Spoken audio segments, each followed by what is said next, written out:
A very good morning to all my dear children. In the last video, we had talked about light in detail.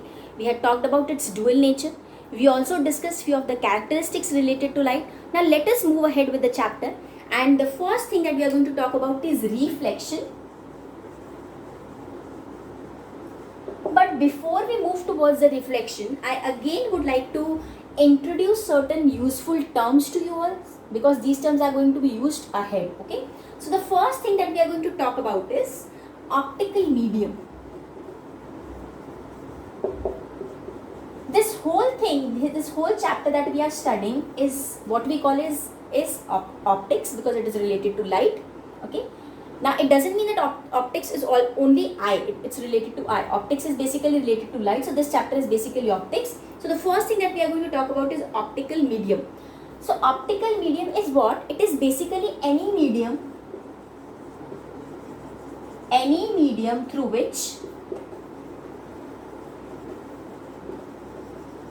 which light can pass. Any medium, it can be any medium. It can be water, it can be air, it can be glass, okay? It can be a prism, it can be plastic, okay? So any of the material, any of the medium through which the light will be able to pass through is known as optical medium. This optical medium is further of two types. First is homogeneous medium and next is heterogeneous medium. So homo and hetero, I hope you all must have done it in your chemistry. Homo means same and hetero means different. Okay, so homogeneous optical medium is what? Where the same optical properties are there throughout the medium.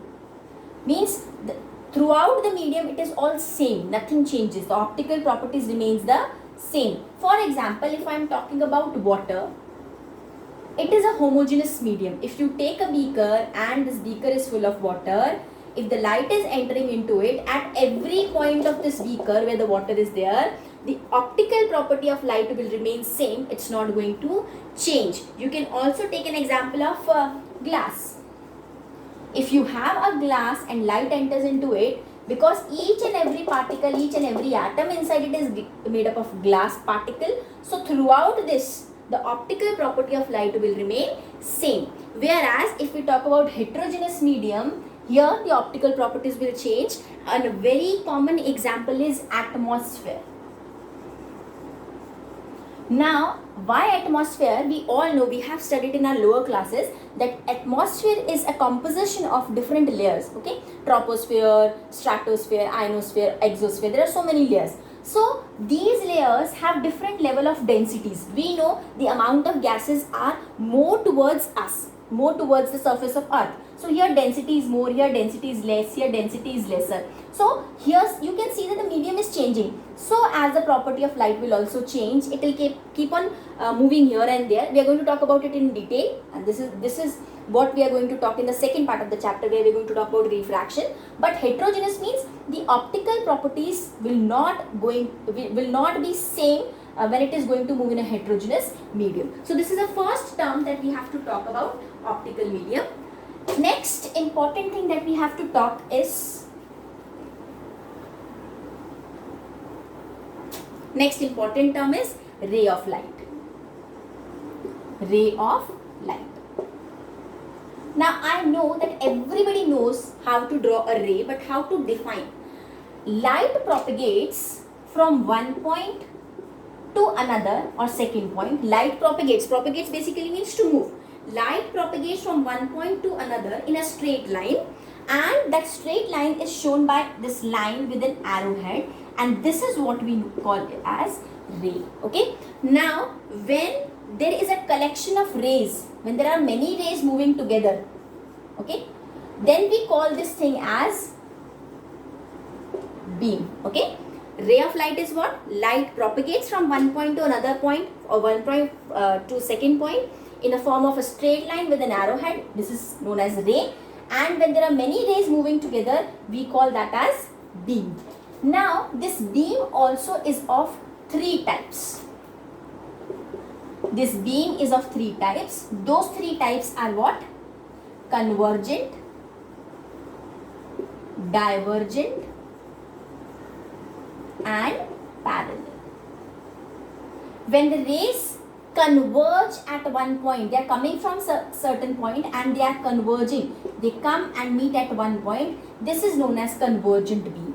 When from a single point the rays move away from each other and move in different directions, we call it divergent beam. But when the rays are moving together, equidistant and parallel to each other, we call it a parallel beam. So this is what is known as beam of light. So now here the basic terms that we are going to use, we are clear with. First was the optical medium, two types, heterogeneous, homogeneous. Then we talked about what is ray of light. We also know beam of light. We also know the three different types of beam. Now we are going to talk about reflection. We all have done it in our lower classes. We start this topic in, I suppose, in our 6th standard. It's there in 7th. It's there in 8th. We studied in this chapter sound. Here we are going to talk about reflection. How to define reflection is, normally what we say is bouncing back of the light ray is known as reflection. But again, it is an incomplete definition. How to define it? I have taken a surface. Suppose I have taken a mirror. Let's name it as MM dash.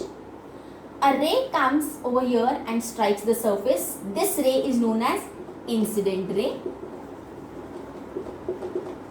This point where it strikes is known as point of incidence.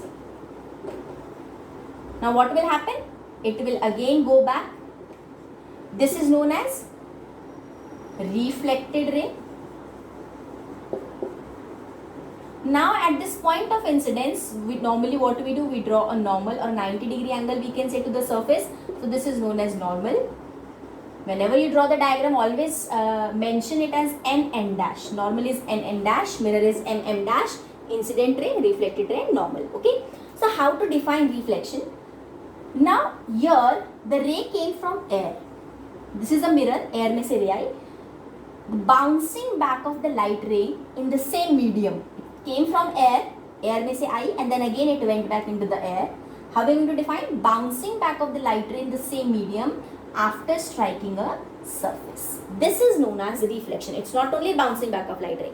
Bouncing back of light ray in the same medium, air, after striking the surface is known as reflection. Now we also are aware about, we have studied it this in our lower classes, laws of reflection. Let's talk about those laws of reflection also here. The angle between normal and incident ray is angle of incidence. The angle between normal and reflected ray is angle of reflection. So the laws of reflection says that angle of incidence is always equal to angle of reflection. This thing we actually have seen practically in our discovery in 8th standard. If you all remember, there was a foam cover having slits over there, and there was a mirror which was kept in the center, and you had taken a torch.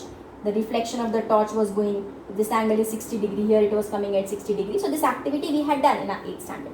So this proves that angle of incidence is always equal to angle of reflection, and incident ray, this ray, normal and reflected ray all lie in the same plane. This is a plane. All are lying in the same plane. So this is the laws of reflection. Now